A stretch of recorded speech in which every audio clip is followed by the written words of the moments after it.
আপনারা দেখছেন ইসলামিক প্রশ্নোত্তরমূলক অনুষ্ঠান জীবন জিজ্ঞাসা উইথ এনটিভি। সৌজন্যে UK immigration consultants, MQ Hasan solicitors, Mahbub and co accountants এবং আফ ট্রাভেল নেট ব্লুটন। আসমান সুন্দর, জমিন সুন্দর, সুন্দরী সুন্দরী পাল্লা, জানি না কত সুন্দর তুমি আল্লাহ। আসসালামু আলাইকুম রহমতুল্লাহি ওয়া বারাকাতুহু। প্রিয় ভাই বোনেরা, ফিরলাম প্রিয় অনুষ্ঠান জীবন জিজ্ঞাসাকে সাথে করে। আমরা এখন দ্বিতীয় সেগমেন্টে এসে উপস্থিত হয়েছি। আমরা আজকে এই সেগমেন্টে চলে যাচ্ছি আলোচনার বিষয়বস্তু হচ্ছে গ্রেভ অফ এ কিং, একজন রাজার কবর।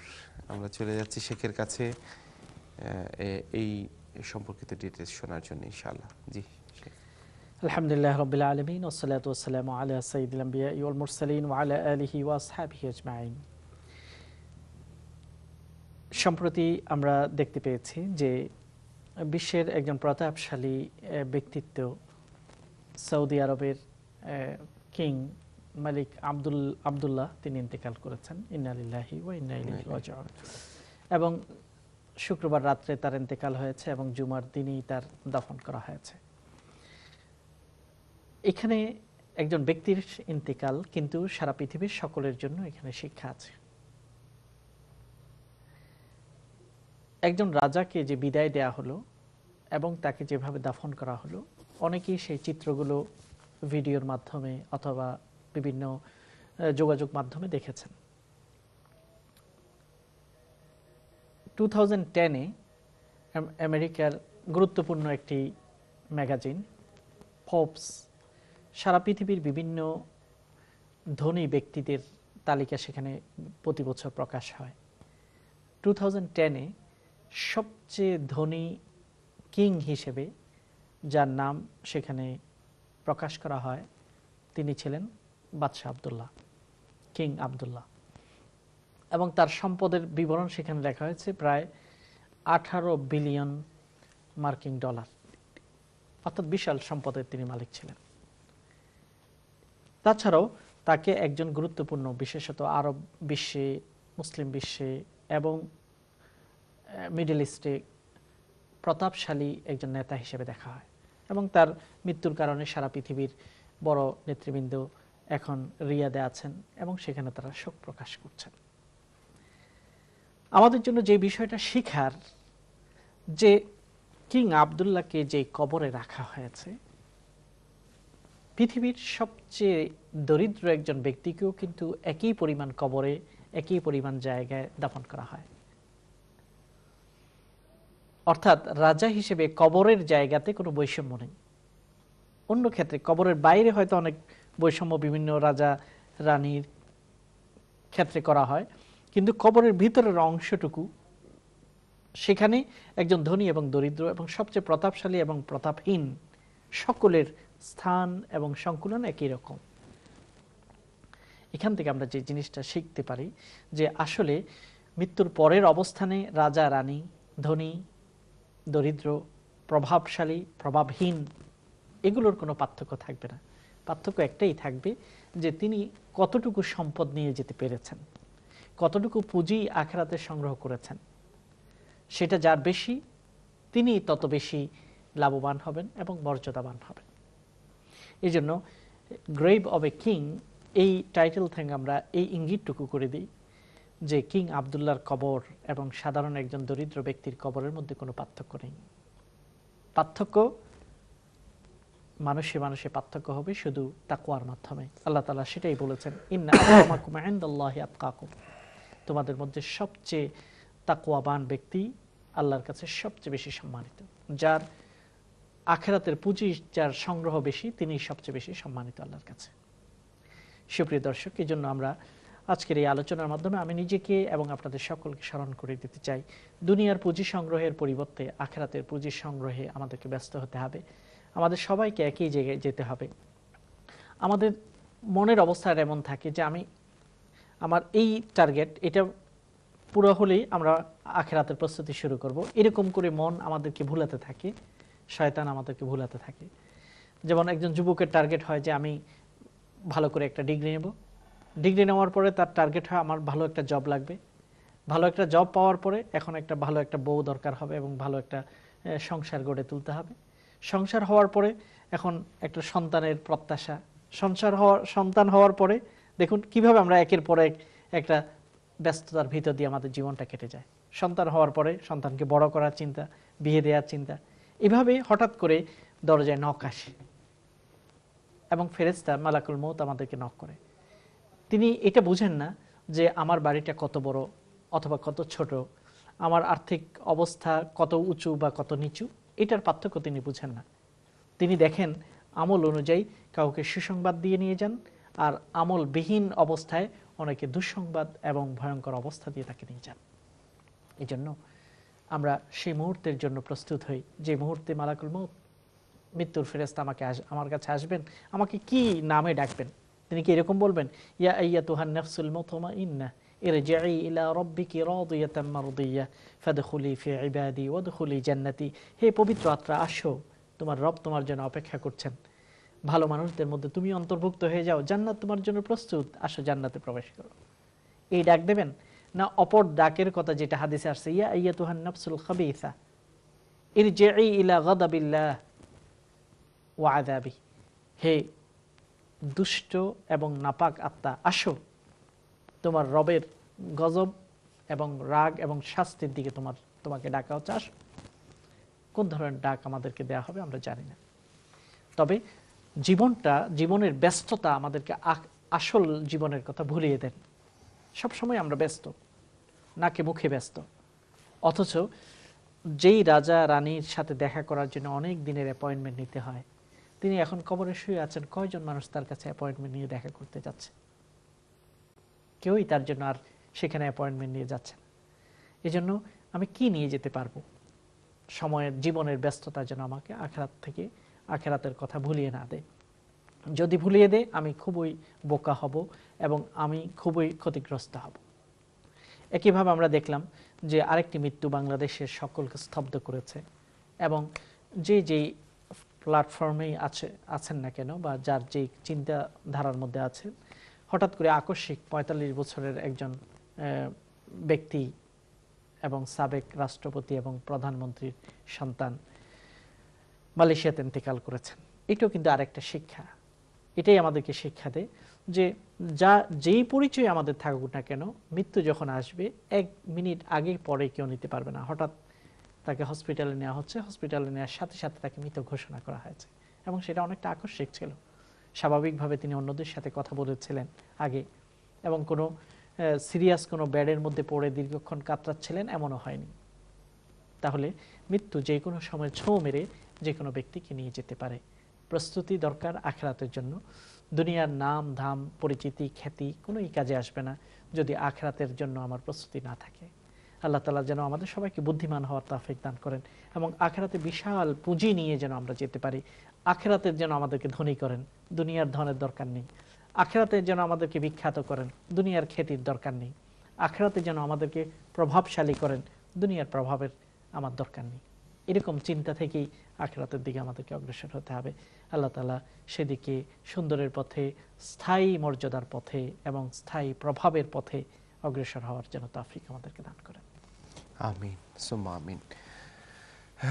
জীবন জিজ্ঞাসা পরিবারের সবাই যারা শুনলেন, আশা করছি আমাদের সবার জন্য এটি একটি রিমাইন্ডার, এবং আত্মপ্রস্তুতির জন্য এবং আত্মসমালোচনার জন্য, আত্মগঠনের জন্য এটা একটি চমৎকার রিমাইন্ডার আমি মনে করছি। আশা করছি আমরা এটাকে কাজে লাগানোর চেষ্টা করব ইনশাআল্লাহ।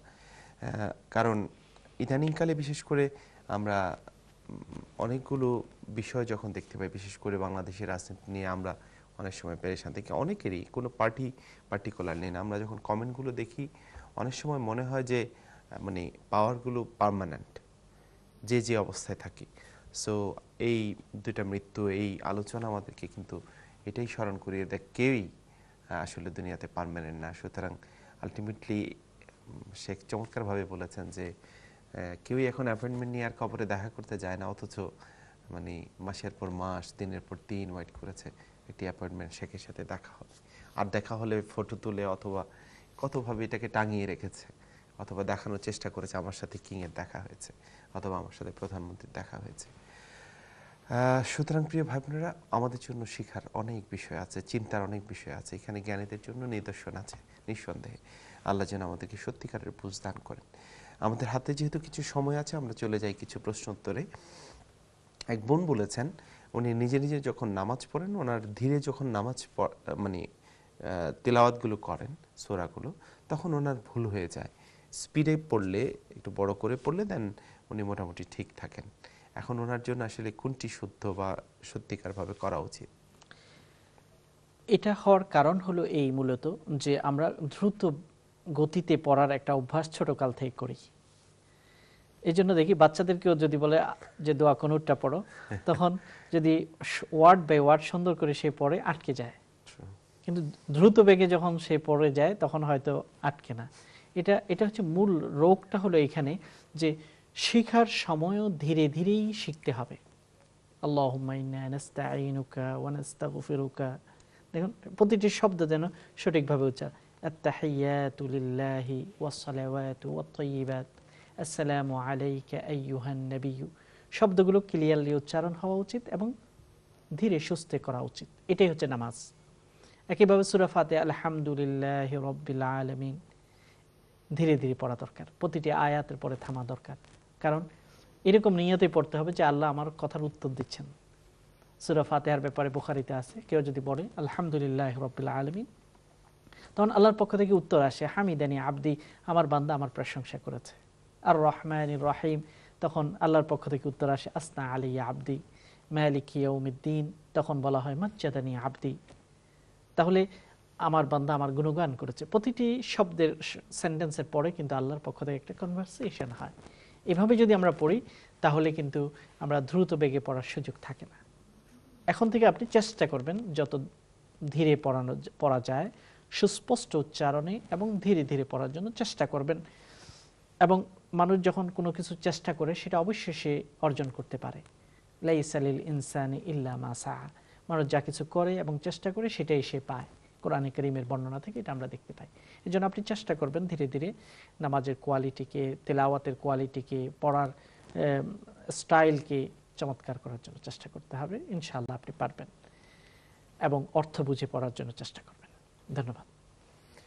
যে এক বোন প্রশ্ন করেছেন যে উনি একটা দরুদ এভাবে জেনেছেন, এটা ঠিক আছে কিনা, যে আল্লাহুম্মা সাল্লি আলা সাইয়্যিদিনা মাওলানা মুহাম্মদ ওয়া আলা আলি সাইয়্যিদিনা মাওলানা মুহাম্মদ, নাকি দরুদ যেটা আমরা নামাজে পড়ি সেটাই পড়া উচিত? নামাজে যে দরুদটি পড়ি সেটাকে দরুদ ইব্রাহিম বলা হয়। হযরত ইব্রাহিম আলাইহিস সালামের জন্য একই সাথে সেখানে দোয়া করা হয়।